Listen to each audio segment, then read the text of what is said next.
ఇవాళ అమెరికాలో ఏం జరుగుతుందో చూడాలి. ఎందుకంటే సాధారణంగా అమెరికాలో 5 రోజులు పని ఉంటది. ప్రైవేట్ కంపెనీలకు గూడా. శని, ఆదివారాలు సెలవుంటాయి.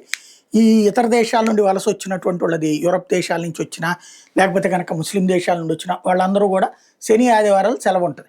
శనివారం పూట్ల ఎంజాయ్ చేస్తున్నారు. ఆదివారం వచ్చేటప్పటికి ఉద్యమాల్లోకి రంగం దిగుతున్నారు. అమెరికాకి వ్యతిరేకంగా, వలసదారులకు అనుకూలంగా, వలసదారులతో కలిపి దాడులు చేస్తుంది. లాస్ట్ ఆదివారం చూసాం, అంతకుముందు చూసాం లాస్ ఏంజల్స్, లేకపోతే ఇతర టెక్సాస్ ఇట్లాంటి ప్రాంతాలంతా గూడా. ఇప్పుడు తాజాగా ఈ వారం ఎట్లుంటుందో తెలీదు. అయితే మన దేశం మాత్రం చాలా కూల్‌గా అన్ని రాష్ట్ర ప్రభుత్వాలకి ఈ బంగ్లాదేశీయులు, రోహింగ్యాలు ఇట్లాంటోళ్ళందరినీ ఐడెంటిఫై చేసి పంపించేయమన్నది.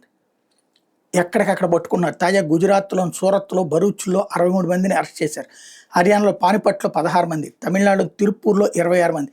ఇట్లా గుర్తించి వాళ్ళందరినీ కూడా డిపోర్టేషన్ కేంద్ర ప్రభుత్వం దగ్గరికి పంపిస్తున్నటువంటి చర్యలు క్రమంగా నడుస్తున్నాయి. ఇట్లాంటి సిట్యుయేషన్‌లో అంటే మనం కూల్‌గా చేసుకెళ్తున్నాం. వాళ్ళు ప్రచారం చేసి చెడగొట్టుకున్నారు.